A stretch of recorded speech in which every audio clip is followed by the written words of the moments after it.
Hello, xin chào các bạn đã quay trở lại với kênh YouTube Review 5 phút. Trong tinh nghịch có một câu chuyện rất bi hài về tình thầy trò giữa Vương Lâm và Thiên Vận Tử. Có thể nói, Vương Lâm có bay lên trời cao hay chui xuống biển lửa cũng không ngờ được sư tôn của mình, Thiên Vận Tử, người từng đối xử tốt với mình lại tàn nhẫn đến như vậy. Thật ra, lão thu nhận đệ tử chẳng phải để truyền đạo hay nâng tầm đệ tử, đơn giản, lão chỉ để nuôi lớn rồi thịt mà thôi. Ngay từ khi xuất hiện, lão yêu tinh này đã ôm trong bụng đầy âm mưu, hoặc là sớm nuốt Vương Lâm, hoặc coi nam chính như một món hàng để dâng cho bản thể, rồi chờ cơ hội thôn phệ. Vậy thì rốt cuộc, âm mưu của Thiên Vận Tử là gì? Vì sao lão lại muốn ăn thịt chính đệ tử của mình? Và lão định khi nào sẽ ra tay với Vương Lâm? Và để hiểu rõ những bí ẩn về sau này, chúng ta có thể hiểu sơ qua rằng bản thể của Thiên Vận Tử chính là khí linh của định giới La Bàn. Lão do bản nguyên của nghịch thần giới cùng thân hồn của bằng hữu Tô Minh là Ngốc Mao Hạc hợp lại mà thành. Từ sau khi được thả ra, lão hóa thân thành đạo cổ quốc sư, mục tiêu lớn nhất chính là nuốt trọn Vương Lâm. Chỉ có như vậy, lão mới có thể đột phá đến bước thứ tư là đạp thiên cảnh, thực sự đạt được siêu thoát, đó mới là kế hoạch cuối cùng của bản thể Thiên Vận Tử. Với thực lực nửa bước đạp thiên, để giám sát Vương Lâm tốt hơn, đạo cổ quốc sư đã âm thầm thao túng thất thải thiên tôn, tạo ra động phủ giới. Đáng tiếc, quá trình này lại xảy ra biến cố, thiên đạo của động phủ giới bị xé làm hai nửa, không loại trừ khả năng đây vốn là sự sắp đặt có chủ ý của đạo cổ quốc sư. Sau đó, lão phân ra một đạo phân thân, cũng chính là Thiên Vận Tử mà chúng ta thấy hiện tại.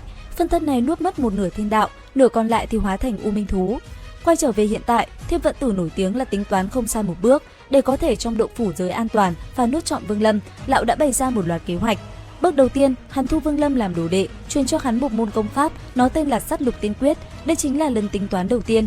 Tiếp theo, chỉ cần Vương Lâm luyện thành công pháp này đến đại thành, lão mới có thể dễ dàng thôn phệ. Thế nhưng, nam chính của chúng ta tại Yêu Linh Chi Địa đã nhận ra sơ hở trong công pháp này cùng với việc phát hiện ra một vài tình tiết bí ẩn. Vì vậy, anh ấy đã biết được việc Thiên Vận Tử muốn thôn phệ mình. Chính bởi thế, Vương Lâm liền khiến cho kế hoạch lần đầu của Thiên Vận Tử hoàn toàn sụp đổ. Tuy nhiên, đã gọi là liên hoàn kế thì thất bại một lần tất nhiên còn có hậu chiêu phía sau. Năm đó khi lão mới tới động phủ giới, Vương Lâm vẫn chưa sinh ra, lão muốn chắc chắn ở đây nuốt được Vương Lâm, lão phải khiến bản thân khôi phục thành thiên đạo hoàn chỉnh. Thế nhưng, từ khi thiên đạo bị chia làm hai, lão ta vẫn luôn không tìm được nửa kia đã hóa thành U Minh thú ở đâu.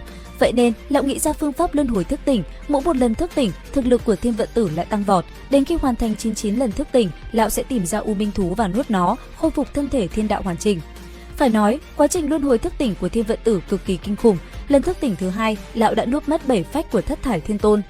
Lần thức tỉnh thứ ba, lão trở thành thủ lĩnh của một bộ lạc nguyên thủy. Cuối cùng, lại một hơi nuốt mấy trăm hậu duệ của bộ lạc cùng cả một tu chân tinh. Lần thức tỉnh thứ 34 lại càng hoang đường, lão hóa thân thành một nữ tử yêu mị, khi thân mật cùng với một tiên nhân, lão liền trở mặt nuốt luôn đối phương.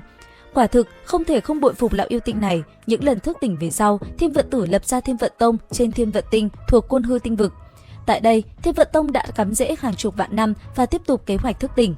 Thời gian đó, trong tông hễ đệ tử nào tu vi đạt tới vấn đỉnh trở lên thì đều bặt vô âm tín, thực chất đều bị lão nuốt sạch. Cũng chính vô số lần thôn phệ này đã tạo ra gần 3.000 đạo phân thân cho lão. Vốn dĩ, Thiên Vận Tử muốn đợi đến khi khôi phục thiên đạo hoàn chỉnh mới ra tay với Vương Lâm, nhưng sự việc lại không theo ý muốn. Điều này cũng bởi Vương Lâm đã dần dần nhận ra âm mưu. Đến đây, lão xé bỏ mặt nạ, thay đổi kế hoạch, quyết định đến lần thức tỉnh thứ 99 sẽ trực tiếp nuốt chửng Vương Lâm. Đáng tiếc, lão lại bị nam chính bày kế ngược lại, khiến nửa kia thiên đạo là U Minh thú nuốt mất lão. Tuy nhiên, chuyện vẫn chưa kết thúc, toan tính của Thiên Vận Tử còn có hậu chiêu, phân thân ở động phủ giới cũng chỉ là một mắt xích trong kế hoạch cuối cùng của bản thể mà thôi.